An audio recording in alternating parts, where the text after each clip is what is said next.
채용 비리와 근무 태만의 온상으로 전락한 마피아 패밀리 선관위에 대해 국민적 불신이 커지고 있습니다.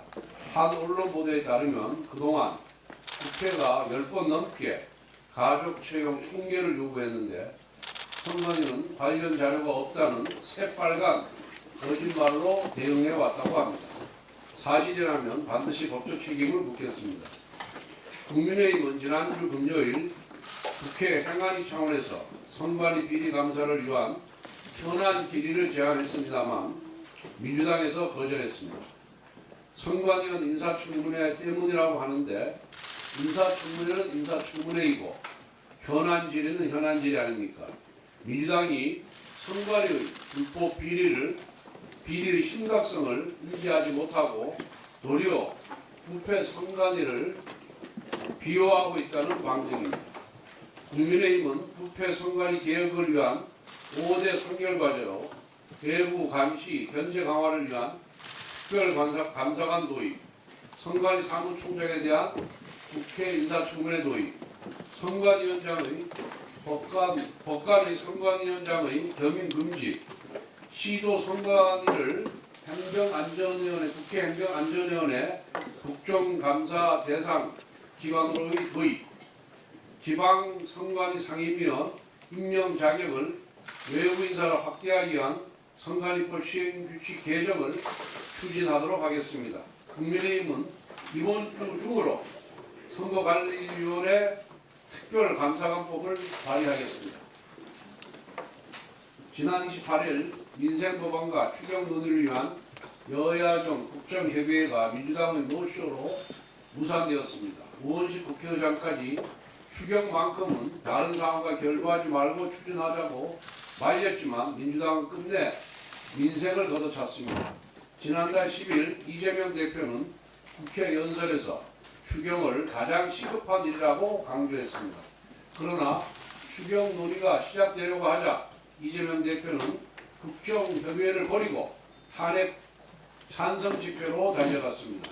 탄핵 집회에서 이재명 대표는 본인의 옆자리를 종북 통진당 후예들로 채웠습니다.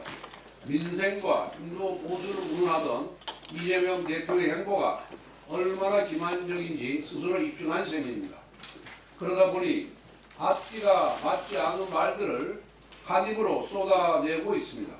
상속세를 인하는 초부자 감세라고 반대하면서 정작 초부자에게도 25만 원 생활지원금은 꼭 줘야 한다고 합니다.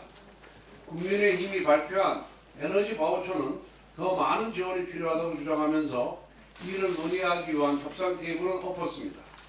AI 추경을 운운하면서 엔비디아 같은 기업이 탄생하면 그 지분의 30%를 국민에게 배분해야 한다고 주장합니다.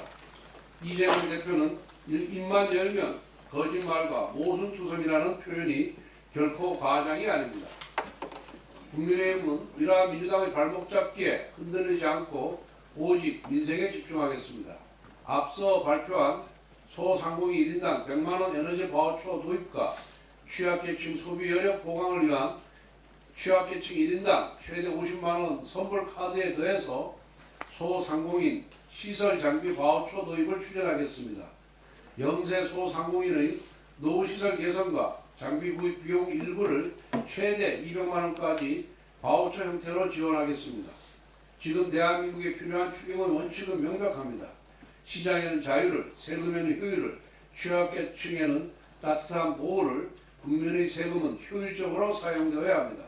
취약계층을 보호하고 식어버린 경제에 활력을 불어넣어야 합니다. 국민의힘은 반드시 해내겠습니다. 8개 사건, 12개 혐의, 5개 재판을 받고 있는 범죄종합세트 이재명 대표와 그 방탄세력이 최근 들어 이재명 대표가 대통령에 당선되면 재판이 중단된다는 궤변을 밀어붙이고 있습니다. 김치국도 유분수입니다. 사법부의 판결을 앞두고 스스로 반성하고 성찰하기는커녕 국민들께서 면죄부를 줄 것을 기대하는 그 발상부터 오만한 작태입니다. 국회의원, 지방자치단체장 중에는 선거 전부터 진행된 재판의 결과에 따라 직을 상실한 경우가 비일비재합니다. 입시비리, 감찰무막, 사모펀드 비리로 유죄 판결을 받은 조국 전 의원이 대표적인 케이스입니다. 국회의원 당선증이 조국 일가의 면죄부가 범죄비리 면죄부가 아니었듯이 대통령 당선증은 범죄비리 종합세트 이재명의 면죄부가 아닙니다. 대통령이 당선되면 재판이 중단된다는 발상은 87년 국민항쟁으로 일궈낸 대통령 직선제 헌법의 취지를 왜곡하는 것입니다. 대통령 선거는 대한민국을 대표하여 국정을 이끌 지도자를 뽑는 선거이지 한 사람을 위한 면죄부 발부를 다수결로 정하는 제도가 아닙니다. 사법부는 이재명 방탄세력의 궤변에 흔들리지 말고 모든 사람 앞에 공정한 판결을 내릴 것을 촉구합니다.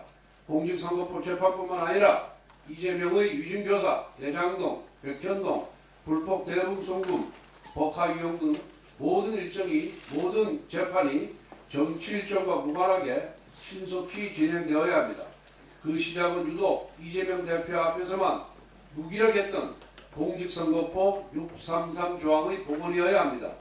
이재명 대표 선거법 재판 1심은 2년 2개월이나 걸렸고 2심은 4개월 하고도 10일이 지나서 3월 26일에 나오게 됩니다. 대법원은 사법부에 대한 국민의 신뢰 회복을 위해 반드시 금년 6월 26일 안에 최종 판결을 내려야 합니다. 2심에서 날린 40여일을 만회하기 위해 5월 중에 최종심 선고를 내리는 방안도 검토하길 바랍니다. 이재명 대표가 정말 국민 앞에 떳떳한 정치 지도자라면 스스로 대통령에 당선되더라도 진행 중인 모든 재판을 당당하게 받겠다고 스스로 선언해야 합니다. 이에 국민의힘은 사회 안정과 사법부 신뢰 복원을 위해 여야 합의로 대법원에 6월 26일 이내에 최종심 판결을 촉구하는 국회 결의안을 채택할 것을 민주당에 제안합니다.